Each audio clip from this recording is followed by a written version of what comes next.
e os oceanos. E a soma desses dois aqui, que dá uns 21 mais ou menos, para retirar uns 37, dá um balanço de 16. Então, esses 16 aí estão, a cada ano, 16 gigatoneladas entrando na atmosfera fora de processos naturais. Então, isso aqui, historicamente, quando a gente olha esse ciclo, você tem um fluxo que, começando em 1850 é considerado o marco zero da questão climática, porque é quando começou a Revolução Industrial.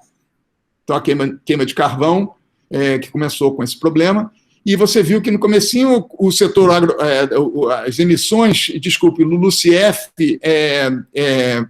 vocês vão ver algumas vezes, Land Use Change and Forestry. É a agenda verde, tá? Agricultura, uso do solo, desmatamento, florestas. Então, eles se mantiveram constantes, o que é até interessante, né? Porque a população cresceu tanto, e tudo que a gente produz para se alimentar, etc., mais ou menos manteve, apesar do enorme incremento populacional. Já do lado das emissões de energia, o negócio é dramático, tá? E em termos da absorção,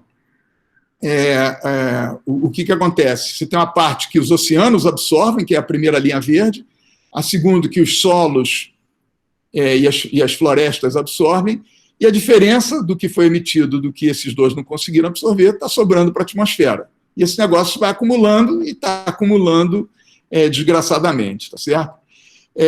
Esse aí é o gráfico eu acho que é o mais dramático de todos sobre o aquecimento global, que é esse aí, que na verdade que mostrou a primeira vez foi Al Gore, alguns anos, quando começou a se perceber que nesse balanço de 800 mil anos, a gente está numa situação aqui que realmente extrapola qualquer experiência histórica passada, e é um sinal de que alguma coisa realmente não está dentro dos parâmetros usuais do equilíbrio atmosférico com a Terra.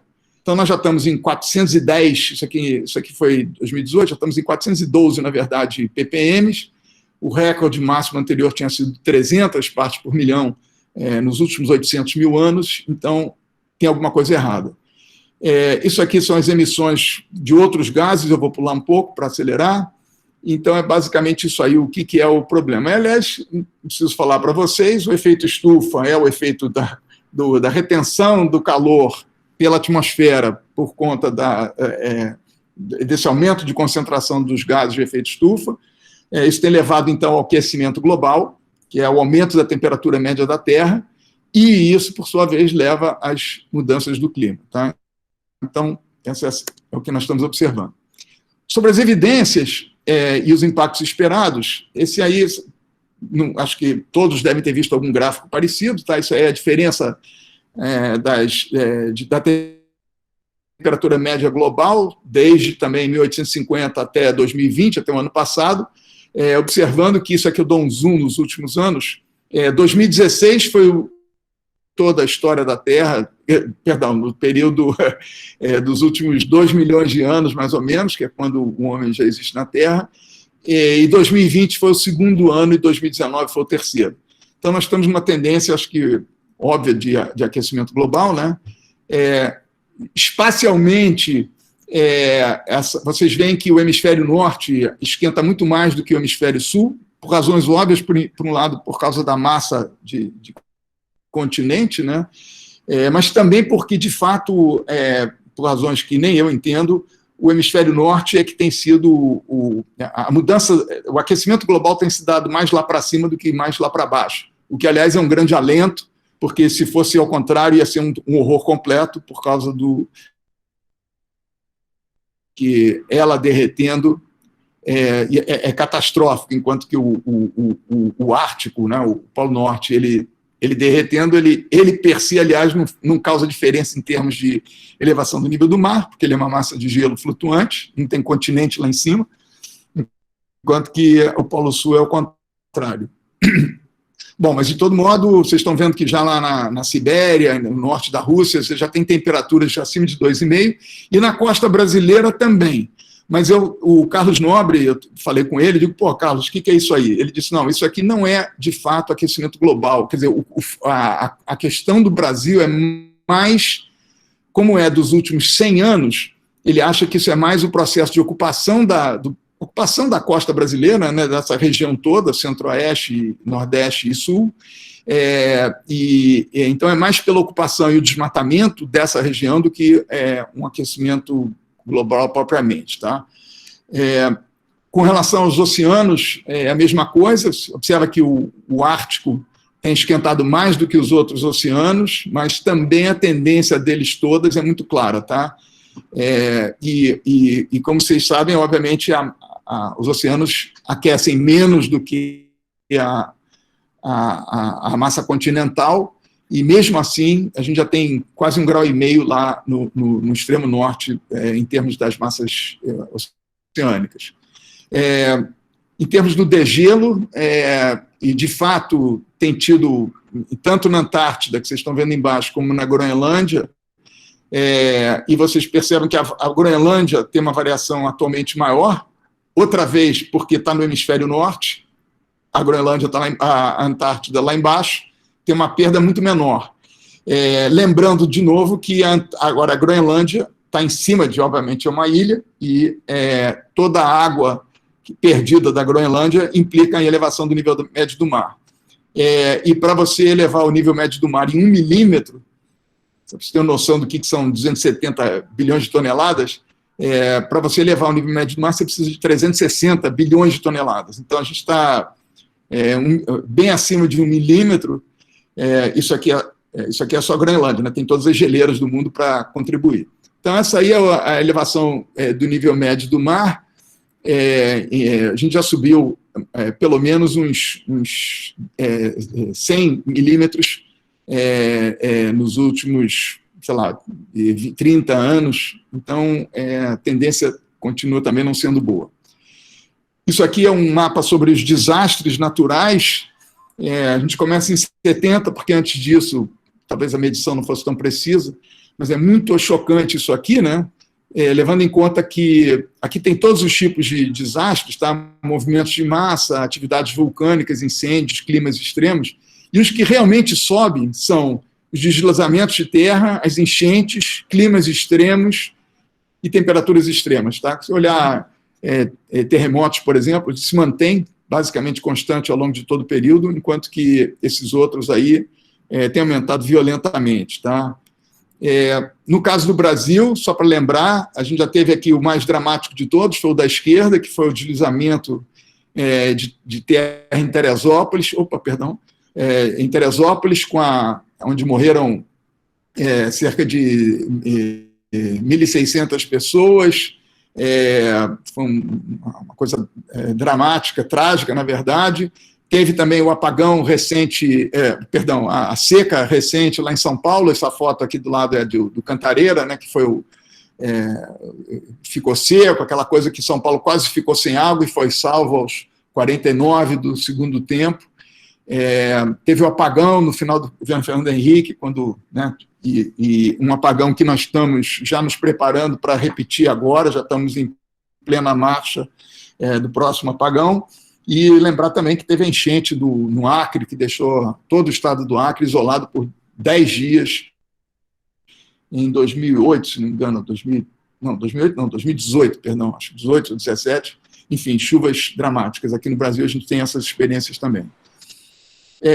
Do ponto de vista de impactos setoriais, começar pelos recursos hídricos. Isso aí para vocês é um quadro dramático, esse que está aí na tela. Isso aqui foi um estudo que nós fizemos em 2009, o professor Salati fazendo as projeções sobre a vazão dos rios São Francisco, o Parnaíba, o Atlântico Nordeste e o Atlântico Leste. As vazões realmente elas caem assustadoramente. Na verdade, na época que o Salati fez isso, a gente ficou de, não é possível, há de ter algum erro aqui nessas projeções. E recentemente essas coisas já estão até quase ultrapassadas, na verdade. Eu não preciso falar isso para vocês que estão aí na dependência de todas essas bacias hidrográficas, sabem a situação crítica, né, de abastecimento de água de todo o Nordeste e, mais ainda, o potencial de geração hidrelétrica. Vou pular isso aqui, é o potencial de geração hidrelétrica também, sobre todos os modelos possíveis, eles caem assustadoramente aqui no Brasil, mas deixa eu pular isso um pouquinho. A biodiversidade, isso aqui é uma foto, fala mais do que mil palavras e explicações, tá certo? Não são o mesmo coral, mas o impacto é esse mesmo, tá? Os corais são, por acaso, o organismo um dos mais vulneráveis a pequenas variações de temperatura.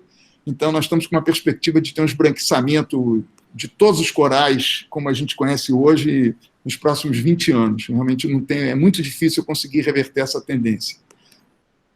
Os impactos na saúde são mais do que conhecidas, né? As ondas de calor, que estão ficando mais frequentes, você tem as inundações, você tem os vetores, mas o mais severo mesmo são as ondas de calor. Lembrando da onda de calor que acometeu a Europa em 2003, morreram 70 mil pessoas, e a Europa não é Bangladesh, a Europa é Europa. Então, não tem preparação, né? Não tem... É um negócio assim, assustador a capacidade desses eventos serem devastadores, né?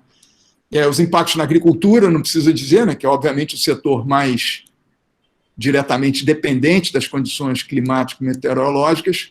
Esse gráfico aqui mostra, isso aqui é o seguinte, o gráfico à esquerda, ele é como a Embrapa trabalha para definir o crédito rural. Eles olham todos os 5 mil municípios brasileiros e para cada um deles eles fazem uma análise de viabilidade de cada uma das culturas agrícolas.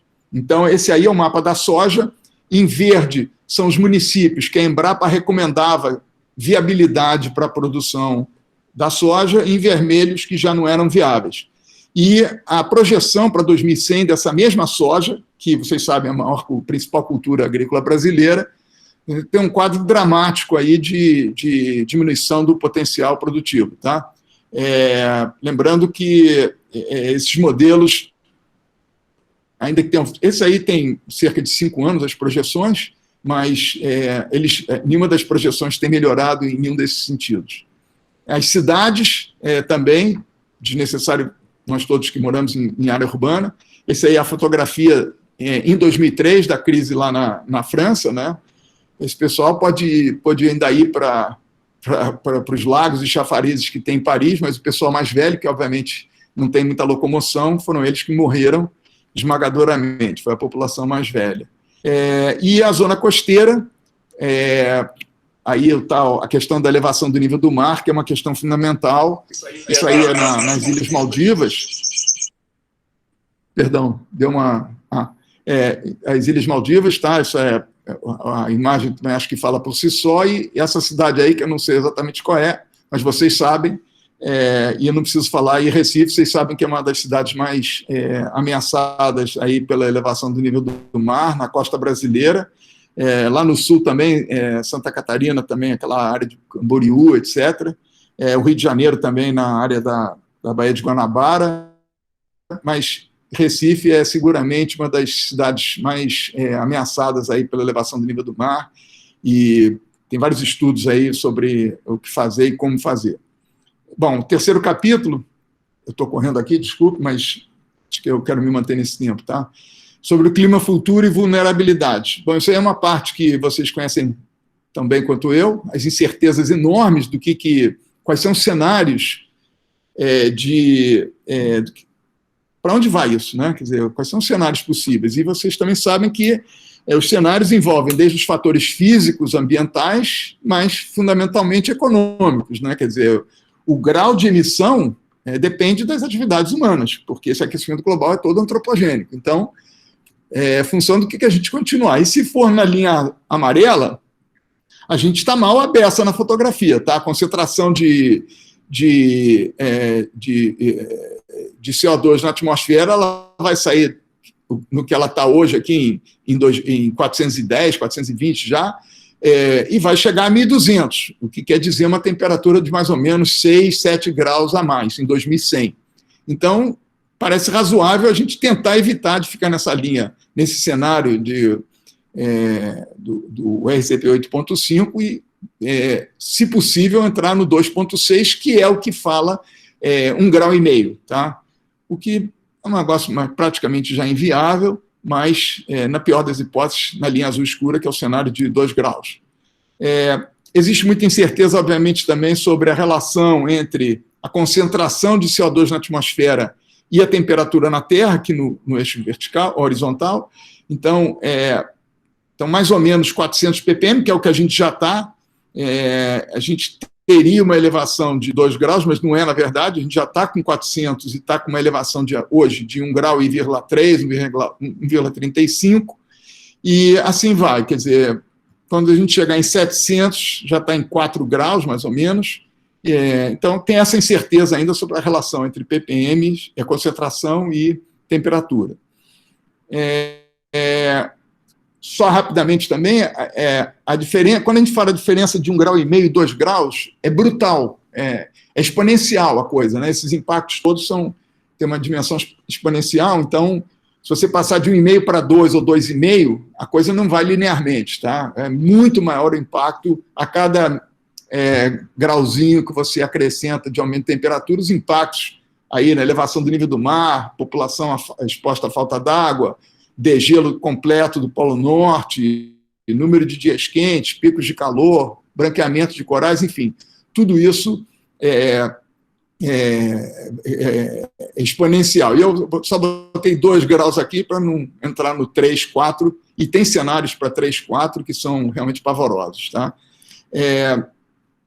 Essa aqui é a parte que do meu ponto de vista pessoal, foi a coisa que eu mais gostei quando eu escrevi o livro, tá? Foi o que eu aprendi e fiquei mais chocado, e daí eu dei o nome do livro, O que Você Não Queria Saber, que são esses 5. Esses 5 são os principais, tem um monte de pontos de inflexão aí ao longo do caminho, mas esse aí é a circulação oceânica do Atlântico Norte, eu vou falar de cada um deles rapidinho, em seguida. O degelo da Antártida Ocidental, o permafrost, os hidratos de metano, a camada de gelo da Groenlândia e, para nós, o mais importante, que é a savanização da Amazônia. Esses são considerados globalmente os 5 grandes tipping points que a gente realmente vai se dar muito mal se a gente ultrapassar esses pontos. A circulação do Atlântico Norte, bom, vocês da física me dizem a origem delas, mas essas correntes existem por diferenças de temperatura da água e você tem aí a circulação causada também pela salinidade.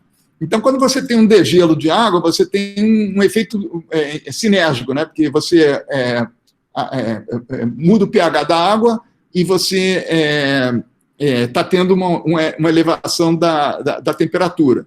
Então, o que está acontecendo aqui essa corrente do Atlântico Norte, que ela é tão importante, o mapa está um pouco distorcido, como vocês estão vendo, né? Quer dizer, na verdade, a linha ela corre assim. De qualquer maneira, vocês devem saber, ou se não sabem, não se deram conta que a Europa Ocidental aqui, ela está na mesma altura de Nova York, mais ou menos. Tá? É sabido que Roma tem exatamente a mesma latitude que tem Nova York. Então, na verdade, e a Europa é muito mais quente do que a costa leste dos Estados Unidos e do Canadá, por conta dessa corrente que vem do Golfo do México e sobe lá para cima, recebe as águas da Groenlândia e do Polo Norte, esfria e tem essa circulação. Então, isso aí está profundamente ameaçado por conta do degelo aqui que está acontecendo lá no Polo Norte. Então, toda essa circulação, eu vi um artigo, na verdade, recente, que essa circulação já diminuiu mais ou menos de 15% a 20%. E a pergunta é, bom, qual é o tipping point, né, desse negócio parar? Porque ele é sinérgico, então ninguém sabe, obviamente, não tem uma experiência que vai te dizer qual é o ponto que esse negócio vai parar ou que outras correntes possam entrar. A gente está brincando aí de um negócio de mau gosto porque não sabe como é que esse processo pode ser alterado. O degelo da Antártida, só para lembrar vocês o seguinte, se a Groenlândia, se a Groenlândia se ela derreter toda, o nível médio do mar sobe 7,2 metros. Se a Antártida derreter, são 58 metros. Então, tem uma quantidade de água aí na Antártida que não é brincadeira. E o problema não é só achar que aquilo tudo vai derreter e vai ser que nem um copo de uísque. Não é assim, quer dizer, porque e esse aqui é o problema, eles têm umas fissuras lá no polo, e basta que tenha uma fissura gigantesca e essa parte ocidental ela tem uma fissura, que você teria aí uma camada de gelo gigantesca caindo dentro da água, e a elevação prevista só dessa parte ocidental é de 3,3 metros. Então, assim, o dia que isso for para dentro d'água, são 3 metros inevitáveis de elevação do nível do mar. Lembrando que a gente está brigando aqui para o mar subir para 1 metro, chegando nos cenários pessimistas, né, de emissões, mas se esse bolão de gelo cair dentro d'água, babau, não tem volta, secar as lágrimas, né? Isso aqui são os 3 metros, tá? Com relação a permafrost, permafrost é isso aí que são essas camadas de matéria orgânica que foram se acumulando centenas e milhares de anos, e elas, com a decomposição dessa matéria orgânica vai gerando metano, e isso tudo é bem compacto quando você tem gelo e neve durante o inverno. No verão você tem um certo release, né, um certo emissão de um pouco desse metano, mas com aquecimento global você vai ter, como você vai ter menos gelo e neve cobrindo essas camadas do permafrost, você vai ter uma emissão muito maior. Você estima-se mais ou menos que a quantidade de metano que você tem no permafrost, principalmente do hemisfério norte, é de mais ou menos toda a quantidade de CO2 que tem hoje já na atmosfera, tá? Então a gente dobraria a quantidade de CO2 emitida se esse permafrost fosse todo derretido assim, de repente, tá? O nosso, que é o mais importante aqui, é o desmatamento da Amazônia, que é o tipping point violento. A Amazônia sempre foi um sumidouro de carbono, né? A gente, acho que desde o nosso primário, estudou que a Amazônia absorve carbono, mais do que ela emite, etc. E hoje em dia, ela está, a partir de 2010, a Amazônia, com o grau de desmatamento que ela alcançou, ela passou a ser fonte emissora, em vez de ser um sumidouro de carbono. E a temperatura, e a pergunta é assim, o quanto que a Amazônia vai aguentar de aquecimento e quanto que ela vai aguentar de desmatamento. São 2 tipping points dentro da própria Amazônia. Então, e também, de novo, ninguém sabe, né? Porque quem é que sabe qual é o ponto de não retorno, né? Mas essa parte amarela aqui da Amazônia Oriental e Sul, que é a parte mais próxima do Cerradão, isso aí já foi, né? Isso já savanizou há muito tempo.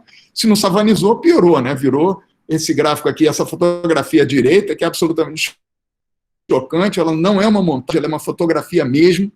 É um horror. Você tem uma floresta ombrófila densa mais incrível do mundo, com a maior biodiversidade do planeta, e você tem logo do lado um sistema, do ponto de vista ecológico, absolutamente simplificado, né? Produzindo grãos, e num país com a absurda quantidade de área que a gente tem, você precisa estar queimando essa floresta para fazer essa produção. Então, assim, depois eu volto a falar sobre esse contrassenso. E, por fim, bom, então, o que nos resta de orçamento de carbono, né? Se a gente quiser chegar em 1,5 grau ou 2 graus, quanto que a gente ainda tem, né? E aí, esse gráfico aqui nos mostra, né, quer dizer, que estão os principais vilões do problema, mas a gente tem mais ou menos 10 anos mantendo o ritmo atual de emissões para a gente chegar em 1,5 grau. Então, esse 1,5 grau que tanto se fala aí do Acordo de Paris, bye-bye também, porque não tem a menor condição de a gente conseguir isso em 10 anos. Bom, 4º capítulo, que é uma parte um pouco irritante, né? Quem é responsável, né? Desculpe, deixa eu só fazer uma pausazinha. Vocês estão seguindo ou eu estou falando sozinhos? Ou vocês já estão bem adormecidos? Não, está acompanhando bem aí. Está ótimo, muito bom, vai em frente. Tá bom, então tá, obrigado. É porque eu não estou vendo vocês, eu botei esse PowerPoint, eu não quero ficar misturando os dois com medo de cair e não conseguir voltar para a apresentação. Só um segundo.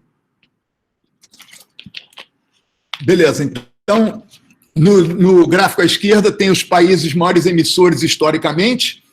Apesar do esforço da China, ela ainda não está em primeiro lugar historicamente, tá? Os Estados Unidos ainda são, de longe, ainda o maior responsável acumulado das emissões passadas, seguidos da China, que está já pegando e já passou a União Soviética e todos os países europeus, e no gráfico à direita, quer dizer, do meio vocês estão vendo agora são as emissões atuais, tá? De 1990 até 2018.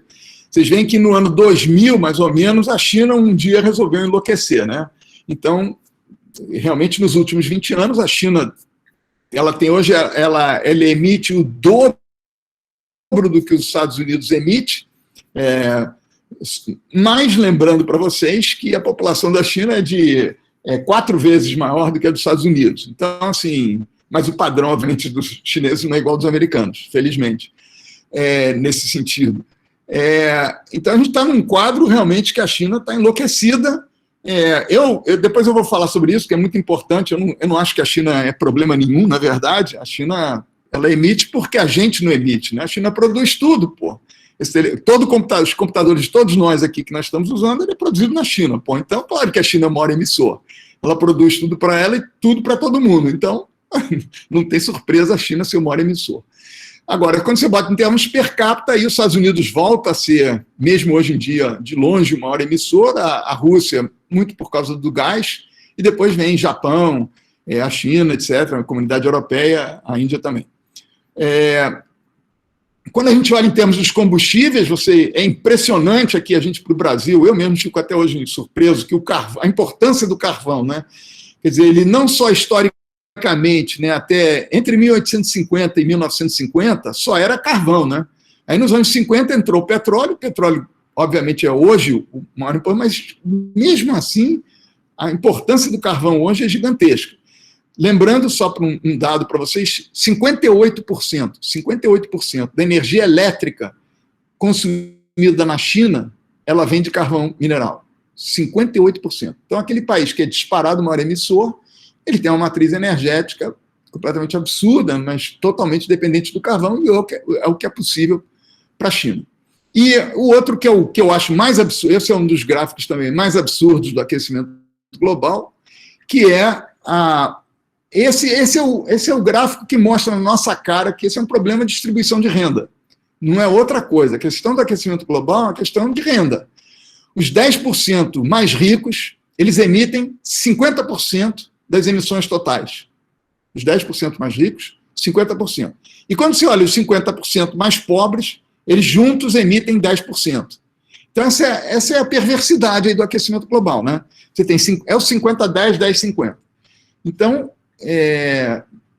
tá meio na cara, né? Você começa a ficar vendo aí que esse é um problema, como a maioria dos outros problemas globais, problema de distribuição de renda.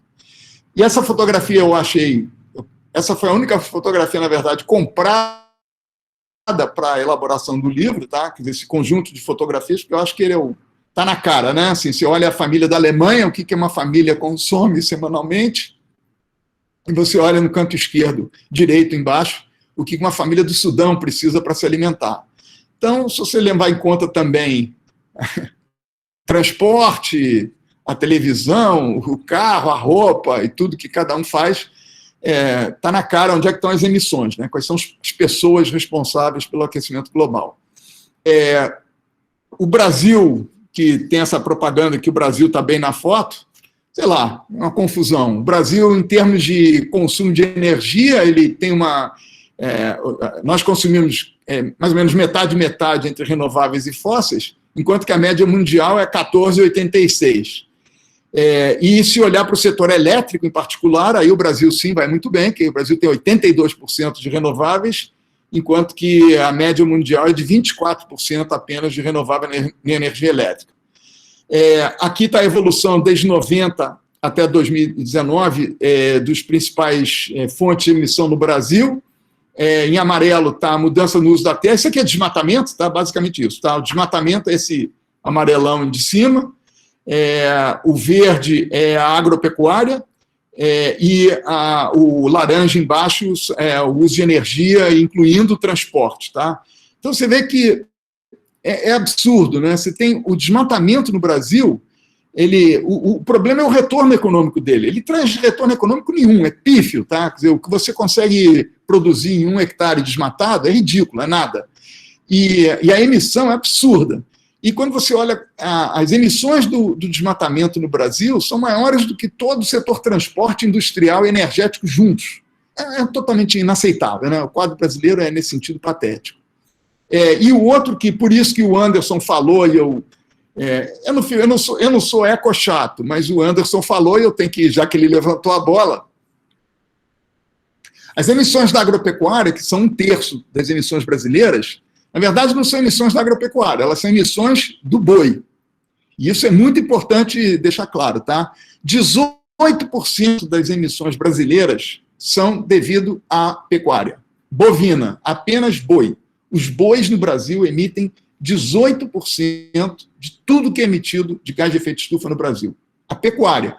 Isso é o dobro do que o setor transportes inteiro. Então, quando a gente fica horrorizado com aqueles engarrafamentos, a quantidade de carro para cima, para baixo, toda essa emissão do setor transporte, os bois do Brasil emitem o dobro disso tudo a cada ano. Então, essa ideia de comer carne, sinceramente, acabou. E eu não estou, assim, depois voltamos a falar sobre isso, mas é impressionante o peso da pecuária nas emissões da agricultura no Brasil. E isso aqui é o gráfico do desmatamento da Amazônia, que como vocês viram, é o principal fator de emissões no Brasil, é o desmatamento. E é lamentável, né, a reversão que teve. Isso aqui é 2005, o governo Lula, quando se criou o PPCDAM, o Programa de Combate ao Desmatamento da Amazônia, teve uma queda violentíssima, foi até 2012, e aí, em 2012, ele veio se mantendo, até mais ou menos 2015, 2016 entrou o Temer, e nos últimos 2 anos, a catástrofe inenarrável, com uma tendência cada vez pior. O 5º capítulo é como frear o aquecimento global.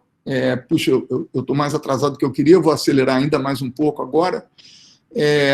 Como frear o aquecimento global, esse gráfico aqui é importante, mas eu já não tenho muito tempo para me prender nele. A gente pode mexer nos processos de produção, tá certo? Transformação dos bens e serviços, etc., a produção de energia. A gente pode mexer nas tecnologias, a gente pode mexer no consumo final e a gente pode mexer nos preços, tá certo? Essas são as maneiras. Alguém está tentando falar alguma coisa, perdão? Eu queria dizer que você não precisa ficar preso no tempo, não. Se precisar de mais algum tempo, pode ir em frente. Tá, sim, mas eu, de qualquer maneira, eu vou tentar. Obrigado pelo relaxamento aí, mas eu vou tentar me ater, mas eu acho que eu vou precisar mais do que 10 minutos só que falta. De qualquer maneira, então, transformação, as indústrias, setor transporte, as tecnologias, o consumo final e os preços. Como é que a gente trabalha em cada um deles? Bom, a parte de energia é a parte que está mais em voga, é a mais evidente. Porque, como vocês viram, o aquecimento global no mundo, ele é decorrente realmente do nosso consumo de energia. No caso brasileiro, é o desmatamento, porque esse país é uma maluquice. Mas, é o setor energético que a gente tem que dar uma virada gigantesca na fonte de energia que nós temos. Vocês aí são da física, conhecem mais do que eu, e mais do que ninguém, a questão dos painéis solares e das fontes eólicas. O Nordeste, abençoado nesse sentido, né? Mais uma das bênçãos do Nordeste, e a tendência, esse gráfico aqui à direita colorido bonito, é uma tendência como é que se projeta para 2050 a matriz energética mundial. Então, a gente está aqui em 2020 e é esperado que o carvão comece a desaparecer rapidamente da matriz energética. O petróleo ele vai mais ou menos manter o que ele veio sendo, né, o gás e o petróleo, e as energias renováveis, né, a eólica, a hidrelétrica e a solar, vão passar a ser 2/3 da matriz energética nos próximos anos, até 2050.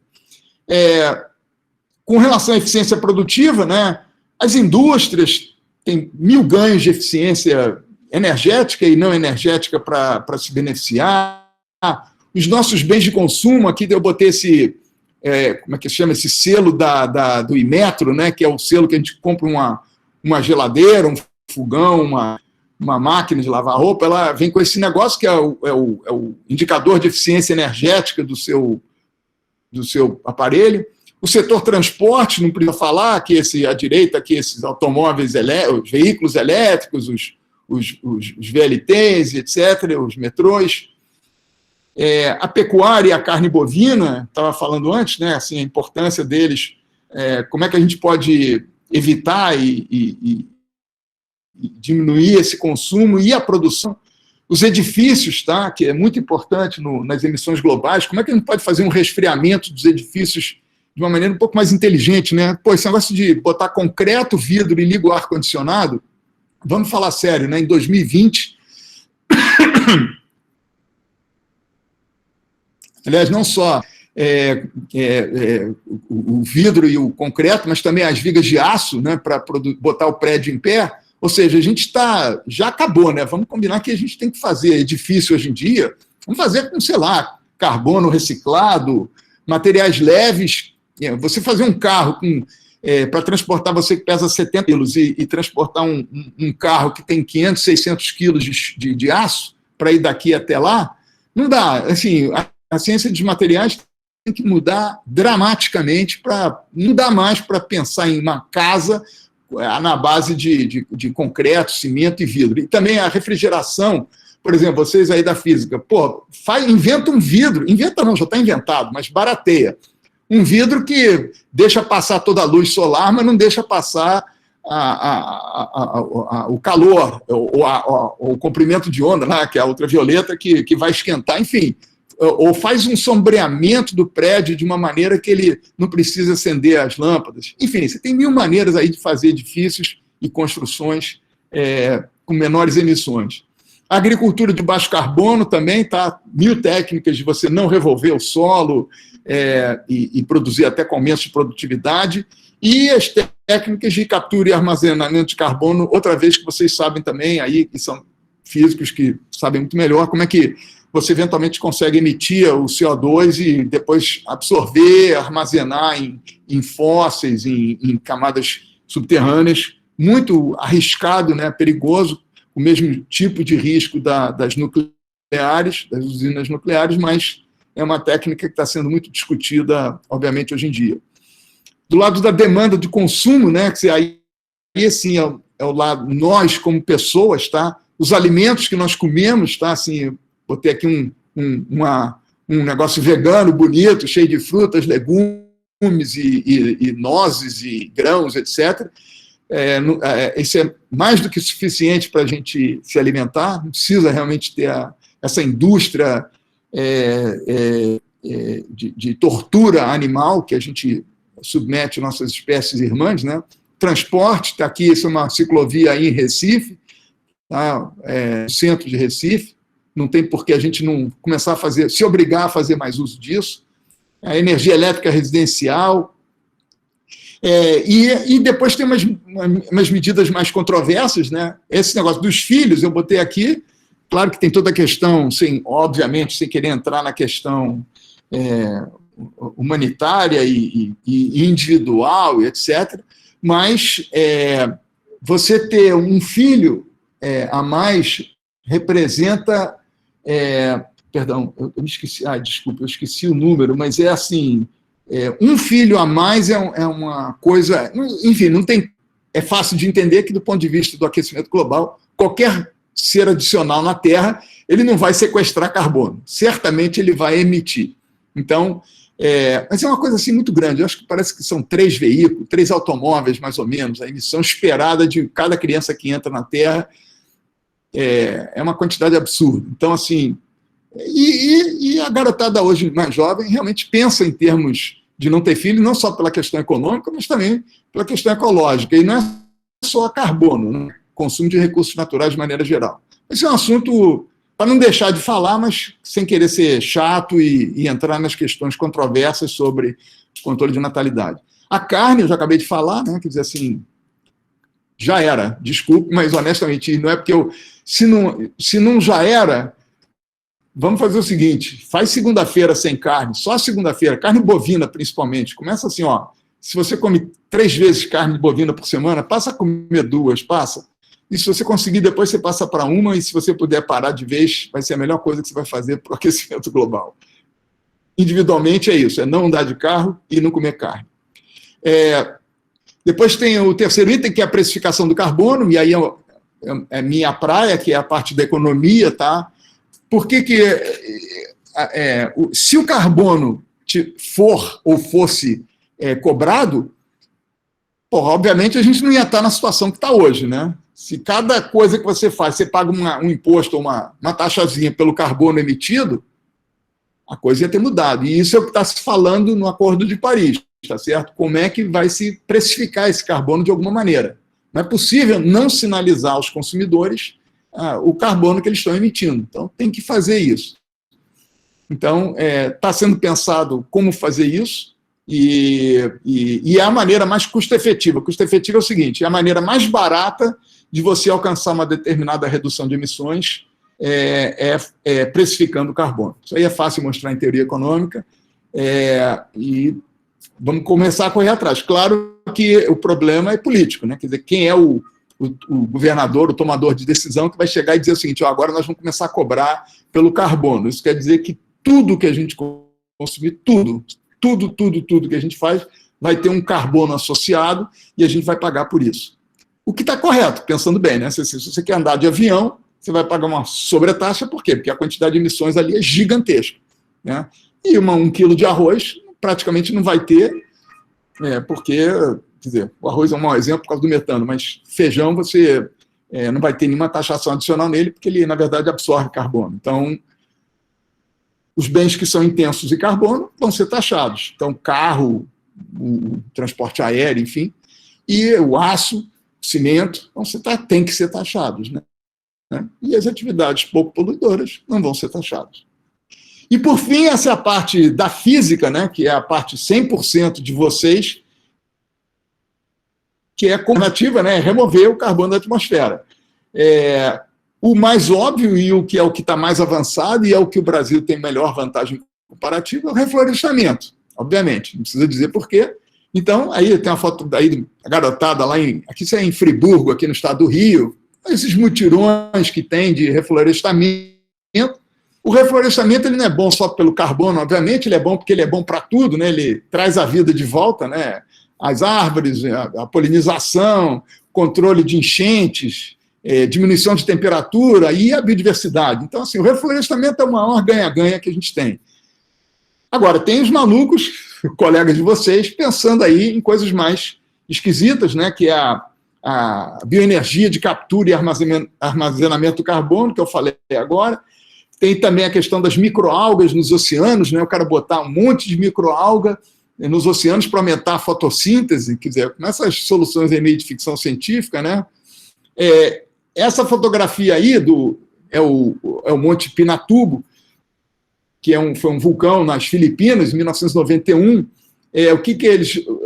Por que eu tenho essa fotografia aí? Tem porque vocês estão vendo aí a quantidade razoável de material particulado que foi para a atmosfera, e o que os caras observaram é que nos 2 anos seguintes a temperatura na Terra diminuiu significativamente.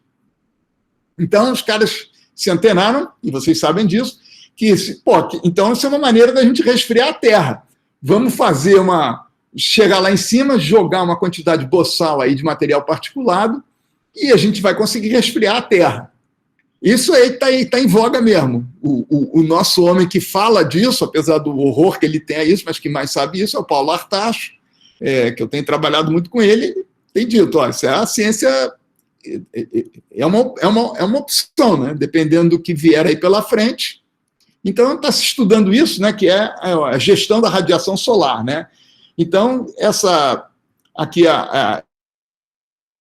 nessa linha de baixo aqui, né, a injeção estratosférica de aerossóis, que é o mais falado, né, por conta aí da experiência lá do vulcão. Você pode botar refletores solares espaciais, tá? Esses espelhos gigantescos que você joga aí lá para cima para refletir a radiação entrante. Você pode fazer um branqueamento das nuvens troposféricas para aumentar o albedo, né, e também o albedo de superfície. Bora pintar todas as ruas, vamos pintando tudo de branco.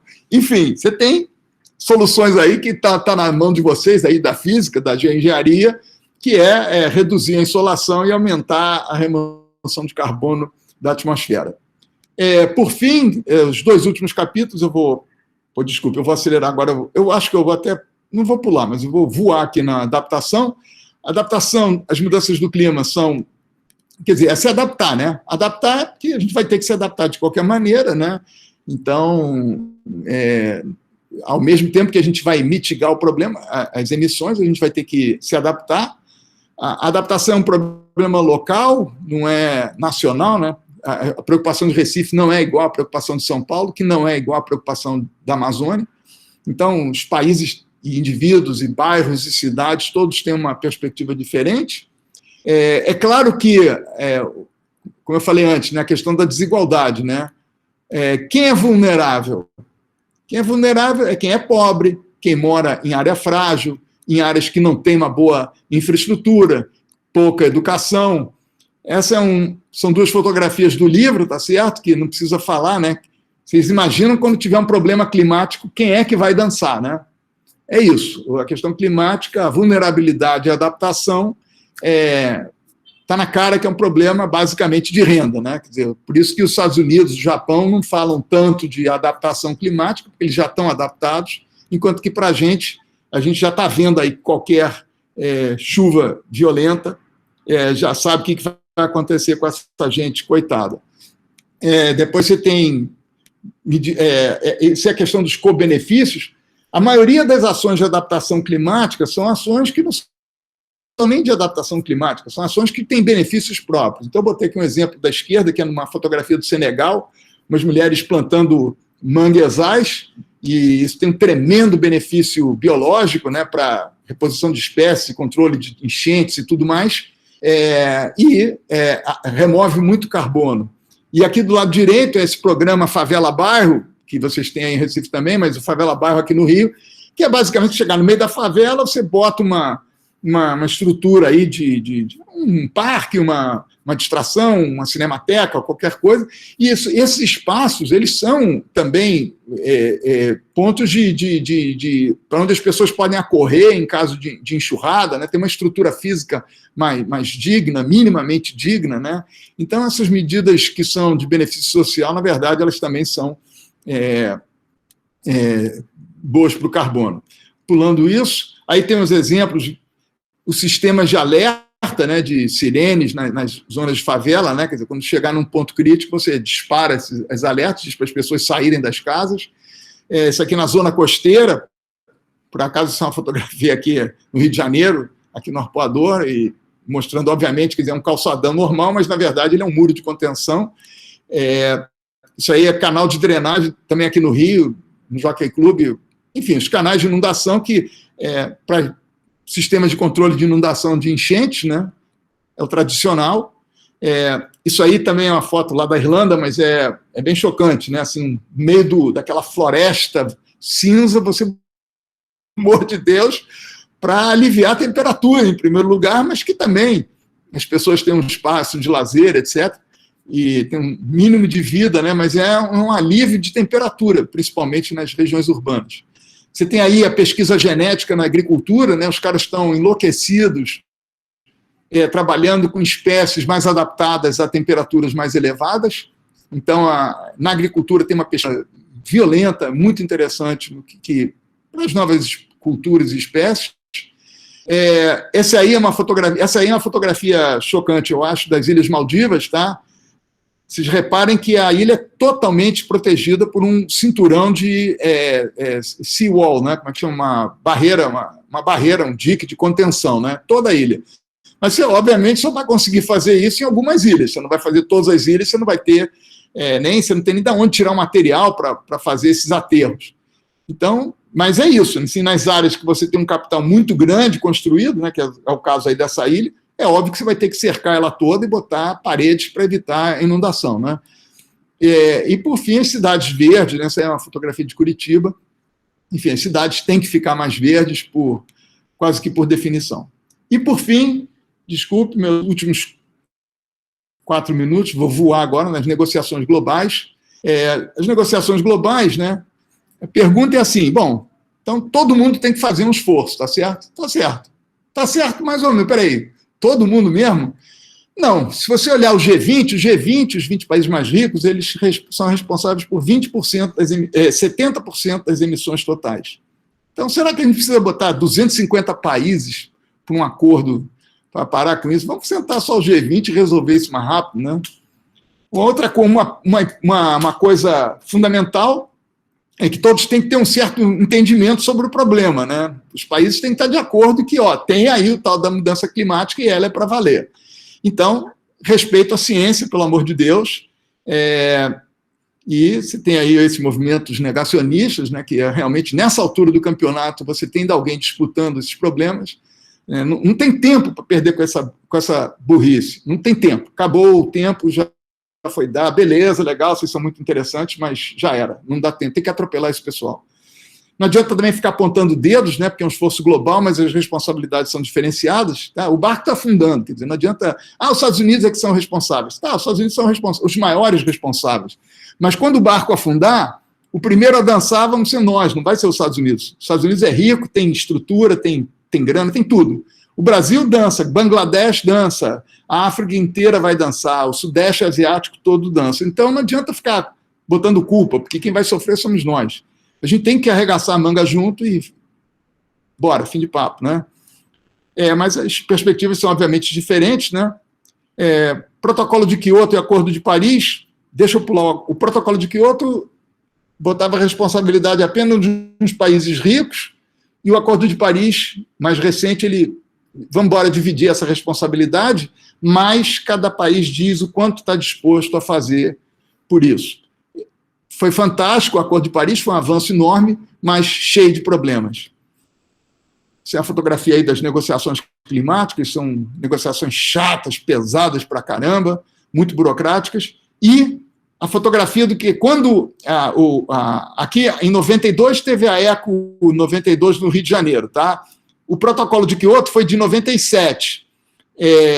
Depois teve a entrada de vigor do protocolo de Quioto em 2005 e em 2015 Paris. Olha o que aconteceu com as emissões. Pô, parece que não deu muito certo, né? Então, desde que começou esse monte de reunião e acordos e não sei o quê, e as emissões vão muito bem, obrigado, fechando o olho para os acordos globais. Então, eu vou pular tudo, finalizar com esse é o último slide, tá?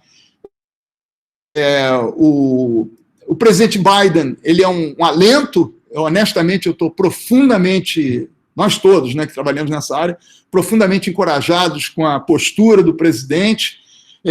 Foi incrível que eu acho que agora... É incrível que assim que ele assumiu, em março, logo depois que ele assumiu, a primeira reunião do presidente Biden, ele chamou 40 chefes de Estado, no meio da pandemia, estava começando o pico da segunda onda da Covid, e o cara chama uma reunião, e a primeira reunião ele chama sobre aquecimento global. Ou seja, ele deu a sinalização dupla, uma que não só os Estados Unidos quer estar à frente dessa briga, evidentemente, quer desbancar a China, recuperar o papel que ele teve, que o Trump deu tudo para trás, mas ele está dizendo o seguinte, ele entendeu que o custo econômico do aquecimento global é uma ordem de grandeza acima do que essa pandemia pode ser. Na pior das hipóteses, se ela se estender mais uns 5, 6 anos, ela vai custar mais ou menos 1/10 do que está previsto para os cenários intermédios de aquecimento global. Ou seja, é o problema. Infelizmente, é o problema mais desgraçado que a gente está tendo. Não é uma questão do futuro, está mais do que na hora. E a gente está aqui, infelizmente, num país que, com todas as desgraças que tem, nessa questão climática, ele é particularmente desgraçado. Por quê? Porque o Brasil tem um dos 5 tipping points prioritários, que é a Amazônia, uma postura de um governo completamente idiota, cega, de não entender o problema e de negar a ciência, porque toda a ciência está dizendo claramente, a gente sabe disso, e o pior, não está ouvindo os economistas. Nós, economistas, estamos falando isso. A Amazônia não tem retorno econômico nenhum com o aproveitamento dela, é zero. assim, o peso da agricultura da Amazônia, da pecuária da Amazônia no PIB agropecuário brasileiro, não falando no PIB brasileiro, é ridículo. A Amazônia não representa 10% da agricultura nacional, e aquele desmatamento com custo elevadíssimo, enfim, é um nonsense completo. Eu fecho com essas duas imagens aí, para não dizer que eu sou sócio pessimista, mas está nas nossas mãos ainda, né? Essa foto fantástica do Greenpeace, esses malucos foram lá no Cristo Redentor e puseram isso. E é isso, cara, tem que ir para a rua, tem que gritar. Isso é um protesto que teve na Austrália, em Sydney. Tudo garotada, é verdade, vocês podem dizer, tudo lourinho e lourinha, branquinho, bonitinho, classe média alta da Austrália, e que bom, né? Porque são eles, na verdade, são esses aí os maiores responsáveis, né? O aquecimento global, tentei sugerir que é uma questão de classe de renda, então é bom que eles estejam conscientes, mas a gente tem que estar também, cara, porque se der meleca, vai ser para cima da gente, não para cima deles. Eles estão em países ricos, eles estão por cima da carniça, com infraestrutura, com condições de passar por cima dos piores cenários de mudança climática, e nós não. Nós estamos... Imagina agora, se a gente tomar uma pancada de aquecimento global e de mudanças climáticas, a gente está ferrado. Então, a gente tem que ir para a rua, tem que gritar. É um problema que, na verdade, tem o problema do bem comum, né? Que assim, ninguém se acha, ela faça a menor diferença, que interessa? Nem o Brasil faz diferença. Então, alguém vai resolver isso. E todo mundo pensando assim, a gente não vai muito longe, né? E tá aí o meu e-mail, e o site para vocês baixarem o livro, www.mudançasdoclima.com.br. E desculpe demais pelo tempo gigantesco. É isso. Sérgio, muito obrigado aí. Eu proponho que abra os microfones para aplaudir, para agradecer.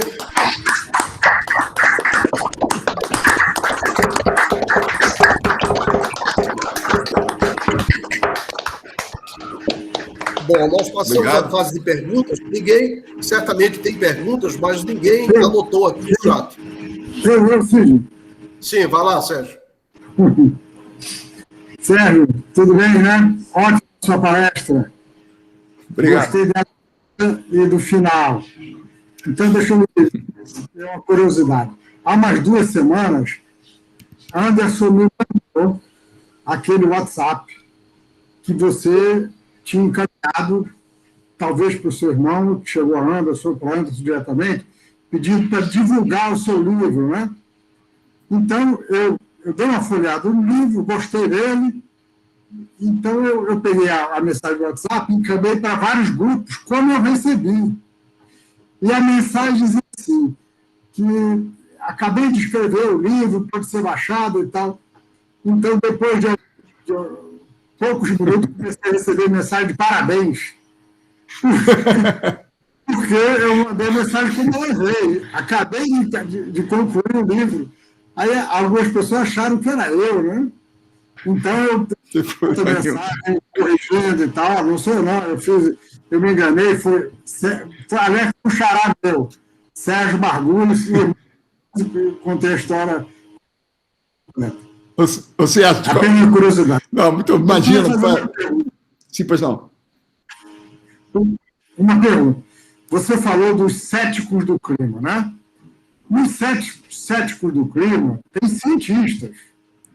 As pessoas que ficam dizendo que não está havendo aquecimento global causado pelo homem e que é só um ciclo, assim por diante, que eu acho que é uma injustiça, porque as evidências são todas aí, você mostrou. O que move os céticos do clima? É dinheiro também ou é só ignorância? Aqui no Brasil, nós temos um grupo, e esse grupo era liderado por um físico com doutorado no MIT, que foi reitor da Universidade de Brasília, Azevedo. Ele era líder de um grupo. Na época que eu estava no Ministério, eles pediram uma reunião comigo, que quiseram me convencer. Então, o que move cientista cético de clima? Você tem alguma explicação? Ô, Sérgio, sim e não, né? Porque volta e meia, evidentemente, a gente se depara com cientistas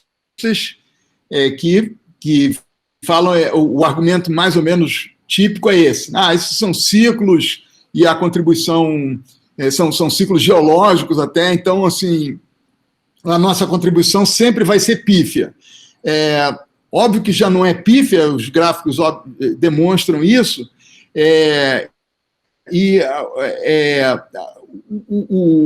há interesses, seguramente, uma grande quantidade de revistas e de artigos que saem, eles acabam sempre descobrindo ligação com o setor petróleo, com o setor de gás, etc. Mas eu honestamente, eu acho até que, assim, eu juro que, pessoalmente, isso não me importa muito, sabe? Porque já passou o ponto da gente ficar disputando se isso o grau que isso pode estar ou não estar 100% embasado na ciência. Porque a ciência já está dando... A evidência está lá, e o pior é o seguinte, a gente não tem tempo para perder, a gente passou o tempo. Não tem tempo para errar. Não vamos apostar na possibilidade de um erro, porque esses tipping points, a gente não quer chegar perto deles. Você não quer chegar a 2 graus, porque ninguém tem a menor ideia do que pode acontecer. 2 graus, assim, o exemplo que eu gosto de lembrar é assim, a nossa temperatura é 36,5. Quando a gente vai para 38,5, a gente passa muito mal, e a gente toma uma aspirina. A Terra não tem aspirina, e a Terra pesa 6 sextilhões de toneladas. São 21 zeros depois desses 6. E nós somos 6 zeros. Então, assim, não dá, sabe? É um risco que, infelizmente, não tem a menor possibilidade da gente incorrer nele. E é verdade que essa anticiência aí, ela é financiada por interesses, e ela é totalmente escusa e totalmente... enfim, sobram argumentos contrários, mas... Ok, obrigado. Obrigado pelo colóquio. Pela circulação do livro e levo os parabéns por estar divulgando sem problema nenhum. Agradeço. Cid, está desligado seu microfone, Cid. Cid, está desligado. Então, eu vou dizer pela terceira vez agora. Quem levantou a mão foi o José Geraldo de Andrade Pacheco. Então, por favor, José, pode usar a palavra. Professor Sérgio Margulhos, parabéns pela excelente apresentação. A minha pergunta, eu sou professor de Engenharia Química aqui da UFPE, a minha pergunta é o seguinte, né? A gente sabe que estamos vivendo um efeito do Laninha e, consequentemente, a diminuição das chuvas, né, principalmente na região sudeste e centro-oeste.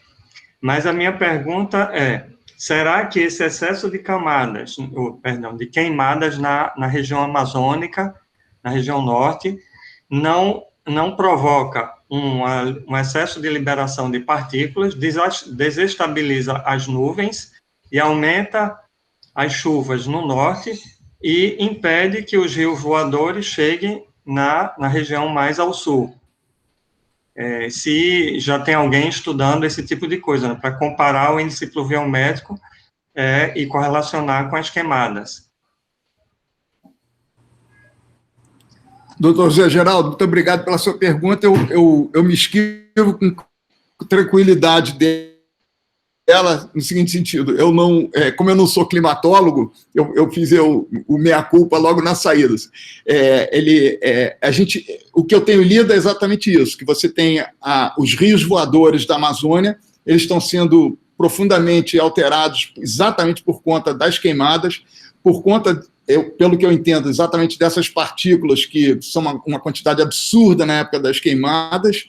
Isso altera significativamente não só a formação de chuva, mas também esse arraste desses rios. Mas eu não vou nem ter ousadia de tentar responder essa sua pergunta, porque ela é extraordinariamente técnica, específica, mas, pelo que eu entendo, é mais ou menos por aí. Está tendo uma intervenção no regime de ventos, desses ventos voadores, desses rios voadores em direção ao Centro-Sul. Muito obrigado. Ok, mais alguma pergunta? Olha, eu tenho uma pergunta que é de muito baixo nível, sabe? Você falou mais de uma vez em branqueamento de corais. Qual é a origem desse branqueamento dos corais, hein? Qual é o quê? A origem do branqueamento dos corais. Não, principalmente a acidificação. Tem temperatura, são as duas, porque é uma estrutura calcária, né? E o que você está tendo uma acidificação dos oceanos. Então, por conta do CO2 que está sendo absorvido em quantidades maiores. Então, esse CO2 ele está acidificando, na reação com a água, ele acidifica, tem abaixado o pH, e esses corais são calcário, né? Eles desintegram, né? Quebram e desintegram. E além de elevações de temperatura. Eu não sei quanto de temperatura, mas eu sei que é mais pela acidificação do que pela temperatura. Mas os dois fatores levam à morte dos corais. Ok. Alguma pergunta mais? Cíntia, eu tenho uma pergunta. Posso fazer? Sim, Walter. Vai lá. Olá, Sérgio. A minha pergunta é a seguinte: parabéns pelo colóquio, eu achei maravilhoso. A minha pergunta é sobre uma coisa que você me falou há algum tempo atrás, que é a seguinte: o Brasil está perdendo uma oportunidade enorme de pressionar por cobrar pelo carbono, uma vez que a matriz energética brasileira é tão boa e etc. Você podia dar uma palavra sobre isso? Isso é um negócio muito importante. Claro. E é isso mesmo, quer dizer, isso é uma das brigas que a gente tem, é puxar pelo lado econômico, né? Já que se a ciência eles querem não enxergar, mas pelo menos o lado econômico deveriam.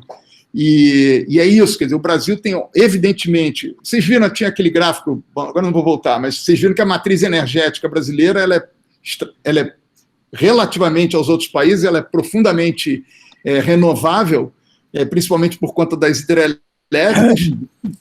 Lembrando que essas hidrelétricas elas estão com uma vida ameaçada, por isso que a gente vai ter o apagão agora, que está já anunciado, mas a nossa matriz, em termos relativos, ela é muito limpa. E a energia solar e a energia eólica do Nordeste brasileiro, ela é hoje em dia considerada a energia mais barata do mundo. Não tem ninguém capaz de gerar energia a um custo mais baixo. Parece que está sendo miliwatt por um centavo por miliwatt gerado. É um número assim, é um rompe-barreira. Então, quer dizer, a matriz já é limpa e vai continuar a ser limpa.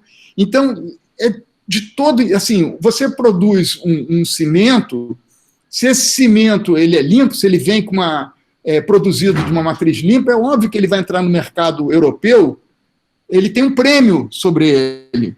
Isso é good business, né? É bom negócio. Vamos vender um aço mais limpo. E os países estão cada vez mais interessados e dispostos e vão pagar pelos produtos limpos. Então, essa vantagem comparativa do Brasil no parque energético tem que aproveitar. Isso é bom negócio para o Brasil. Se o Brasil puxar aqui, ok, vamos puxar pela pegada de carbono, o Brasil é o país número 1 do mundo. Ele sai lá na frente, porque ele tem uma pegada muito limpa. O problema do Brasil é o desmatamento. Quer dizer, vocês viram ali, hoje em dia, 48% das emissões brasileiras, hoje, são de desmatamento. Que é um negócio que você podia cortar com benefício total, o ganho seria gigantesco, e aí a gente ia lidar com uma parcela bem menor de emissões. Então, é óbvio que é de interesse do Brasil econômico pressionar por isso e o Brasil sair na frente. Por isso que o Biden fez a reunião com chefes de Estado, para os Estados Unidos se posicionarem na frente. Quanto antes eles começarem, mais na frente eles vão ficar lá na frente. Então, o Brasil já tem essa vantagem, tem que se beneficiar disso, seria de todo interesse a gente capitalizar em cima disso.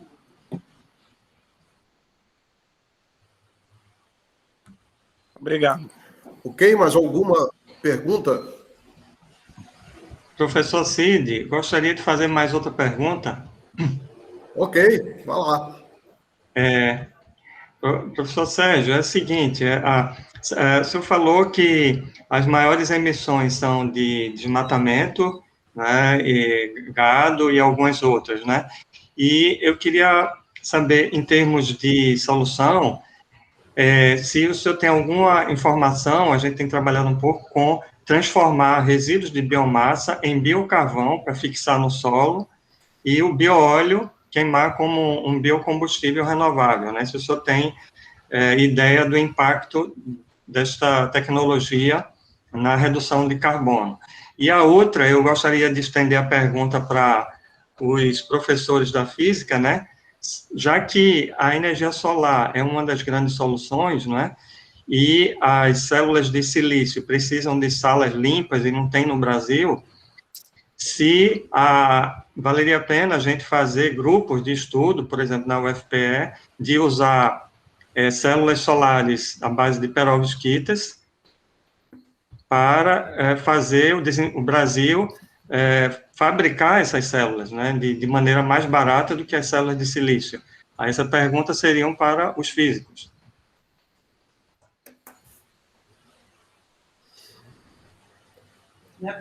O Zé Geraldo, com relação ao biochar, sim, obviamente ele tem muita pesquisa dele, ele é uma das coisas aventadas e ele tem viabilidade ainda, ok, claro que não para a escala de Amazônia, né, de resíduos, não de resíduos da Amazônia, mas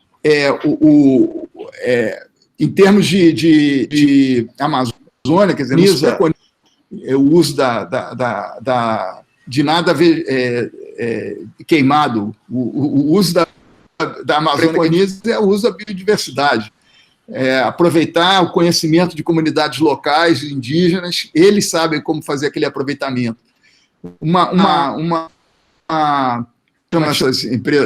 L'Oréal, uma L'Oréal que vai para a Amazônia e descobre uma essênciazinha, ganha milhões e bilhões, né? A cadeia do açaí hoje ela é de mais ou menos 2 bilhões de dólares por ano, do açaí. A L'Oréal inventa uma essência que busca numa comunidade tal, ela tem que fazer todo o processo, toda a infraestrutura, treinamento, comercialização, qualificação, ou seja, você não tem essa estrutura na Amazônia.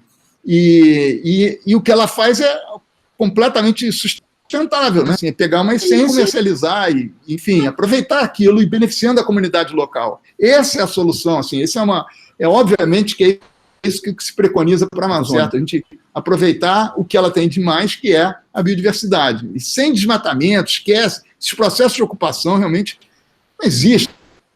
Não existe desmatamento mais legal, tudo devia de ser considerado ilegal.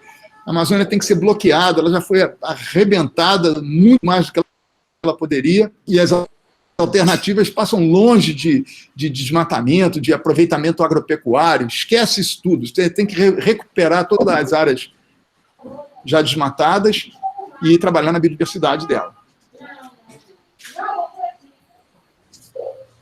Bom, eu não sei se algum dos colegas aí quer comentar sobre a pergunta que o José Geraldo fez aí. Eu posso falar, Cid? Ok, vai lá. José Geraldo, eu tenho já há alguns anos até feito palestras sobre a energia solar no Nordeste e dito que a energia solar é o tesouro do sertão do Nordeste. Vou lhe dar um número que eu apresento nessa palestra. Se 2,5% da área do estado de Pernambuco, 2,5%, for coberta de painéis solares, é possível, essas fazendas solares cobrindo nessa área forneceriam um total da energia elétrica no Brasil atualmente. Então, a potência solar que chega ao Nordeste é muito grande. Então, tudo que se fizer para incentivar pesquisa, desenvolvimento e instalação de energia solar é importante, Então, eu tenho dito a estudantes de engenharia elétrica e de física, se envolvam em energia solar, ou para fazer pesquisa em células, ou então para para se envolver com a engenharia das fazendas solares, mas, naturalmente, o gargalo tem sido os investimentos. O governo agora tem uma lei aí que vai privatizar a Eletrobras. Na verdade, é uma medida desnecessária. As empresas privadas que estão investindo em energia eólica e um pouquinho em energia solar, tem um campo enorme para investir em energia solar. Em poucos anos elas se pagam e dão lucro. Agora, o custo atual de instalação da fazenda solar é bastante acessível, mesmo sem células solares com maior eficiência.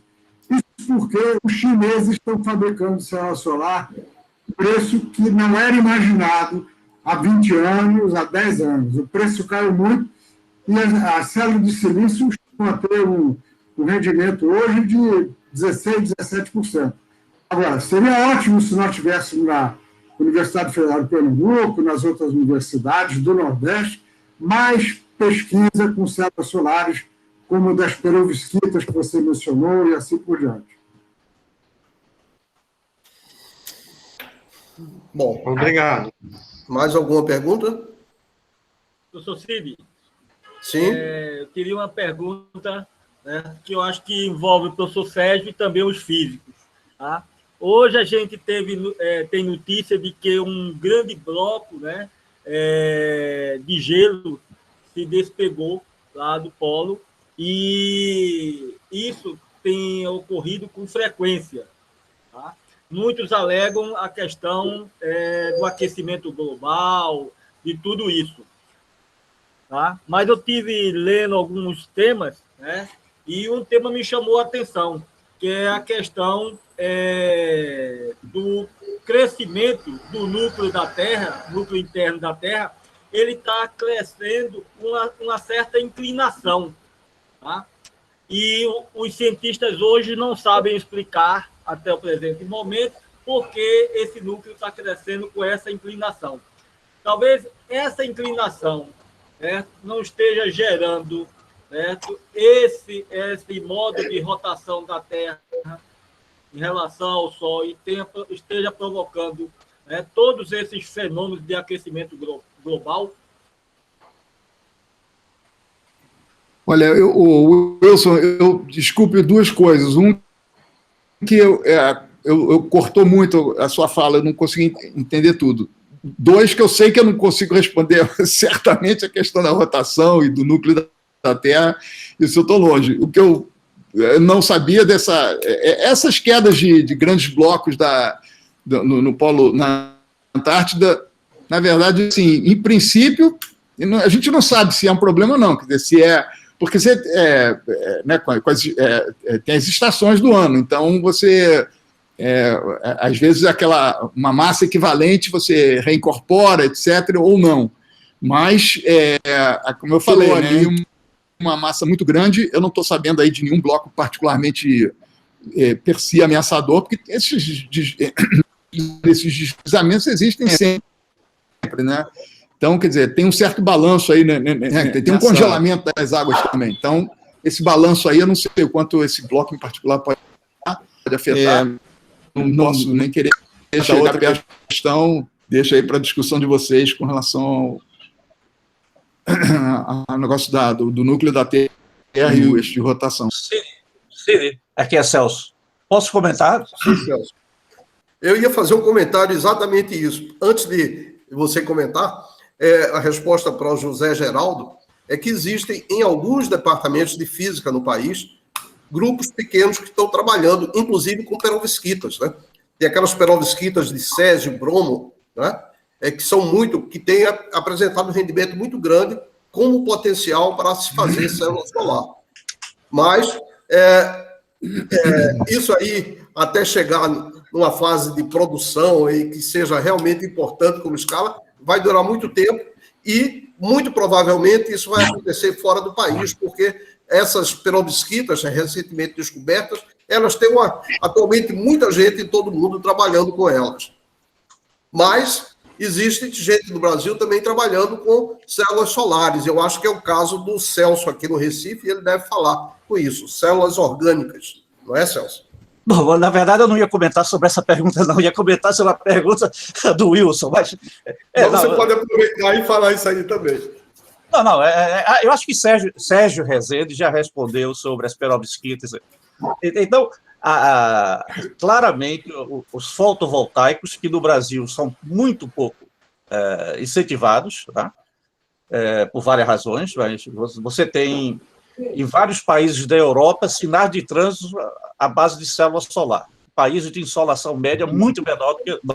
E no Brasil, a participação, e o Margulis pode me corrigir, a participação da energia solar, da malha energética brasileira, é muito pequena, quando poderia aumentar substancialmente. As tecnologias para isso estão variando. Claro que tem a questão da legislação. Por exemplo, já há mais de 10 anos que a Califórnia e vários estados americanos criaram uma legislação progressiva de impostos para forçar a conversão para a energia solar. Nesse ponto, ao melhor do meu conhecimento, o Brasil está completamente atrasado, completamente fora do esquema. Bom, o que eu ia comentar, a pergunta do Wilson, é só um... Eu pediria que o Margulis pudesse depois comentar sobre a minha resposta. É que quando se fala de aquecimento global e tudo mais, há uma diferença muito grande da escala de tempo que nós estamos falando. O aquecimento global que nos importa é a civilização humana. A civilização humana, a nossa civilização tem 10 mil anos. A nós interessa os próximos 200 anos e rigorosamente os próximos 50 anos. O que a revolução industrial pode causar em termos do clima que vai afetar a civilização humana nos próximos 10, 20, 50 anos. Isso é nada do ponto de vista da história da Terra. Então, quando fala o eixo da Terra virar e tudo mais, isso é ao longo da história da Terra, a Terra já foi muito quente e a Terra já foi muito fria. Eu não sei se é do conhecimento de todo mundo, mas a Terra é submetida na sua trajetória ao redor do Sol aos ciclos de Milankovitch. Nós estamos, a civilização humana, nos últimos 10 mil anos, uma época extremamente favorável, talvez não seja coincidência, em que a excentricidade da órbita da Terra é muito pequena. Mas daqui a 50 mil anos, a excentricidade vai ser muito maior, o que significa que a diferença entre as estações do ano, aliás, não as estações, mas no período de translação da Terra vai ser diferente. Outro ciclo de Milankovitch tem a ver com a inclinação do eixo da Terra em relação à eclíptica. Ou seja, o clima da Terra é controlado por fatores que, numa escala geológica, eu até diria cosmológica, é bem diferente. A nós interessa, e é isso que é a civilização humana, mas do ponto de vista da Terra, a espécie humana, Homo sapiens, desaparecer não vai fazer nenhuma diferença. Milhões de espécies já desapareceram, e a Terra continua, não quer dizer que a vida da Terra vai acabar e assim por diante. Agora, nós queremos que a civilização humana seja preservada. E aí a gente traz o problema, a discussão, para uma escala temporal compatível com a nossa faixa de vida, que é medida em dezenas de anos. Então, eu não ficaria preocupado se o eixo da Terra está... Os polos da Terra sofrem reversões com ciclos de centenas de milhares de anos. Afetaria a vida da Terra, mas isso não é uma preocupação no momento. Para nós, a preocupação é garantir a civilização, como nós conhecemos, os próximos 100 anos e a qualidade de vida média. Então, a pergunta de Wilson me fez motivar para que termos a noção do que o pessoal em geologia chama de tempo profundo. A Terra é medida em bilhões de anos. Nós, seres humanos, medimos em gerações, dezenas de anos. E para nós é importante a sobrevivência da nossa civilização nos próximos 50, 100 anos. Mas para a Terra isso não significa nada, é um piscar de olhos.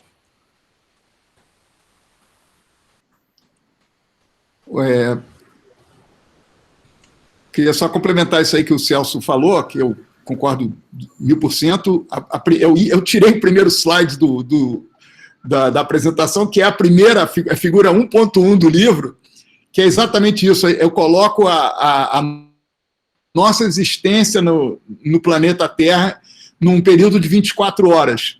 Então, o homem nós, homínis, não é nem nós homens, se a gente calcular o homínis, que é o nosso mais próximo antecedente, que está aí há 2 milhões de anos,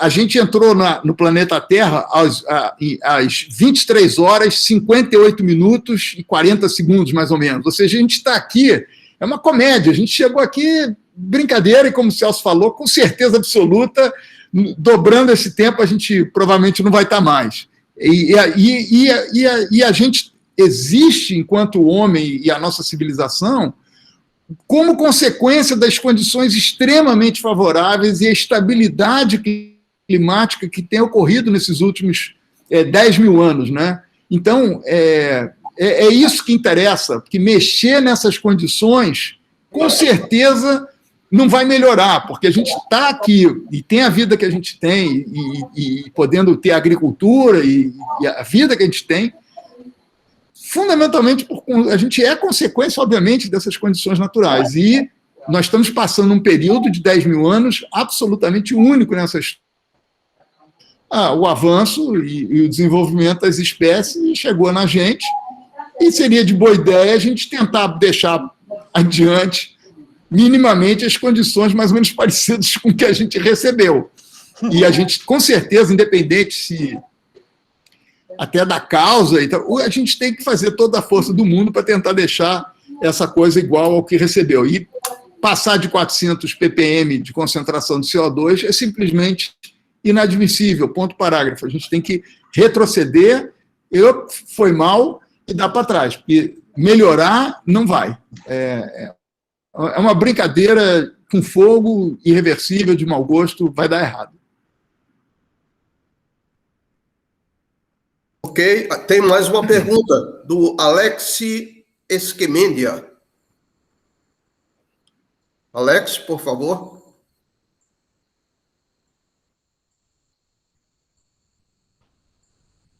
Ele colocou aqui no chat 2 vezes a pergunta, e a última ele colocou às 17h40, então ele deve estar na sala.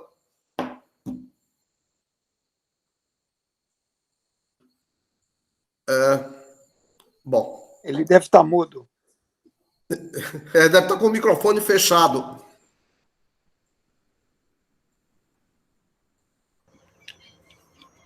Parece que não. Ele não está, não, Cid. Eu olhei na lista. Cid, vamos combinar aí.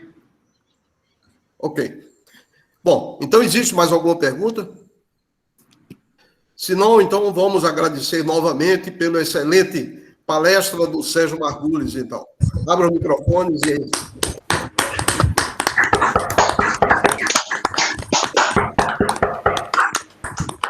Muito obrigado a vocês. Bem, muito obrigado a todos aí pela presença.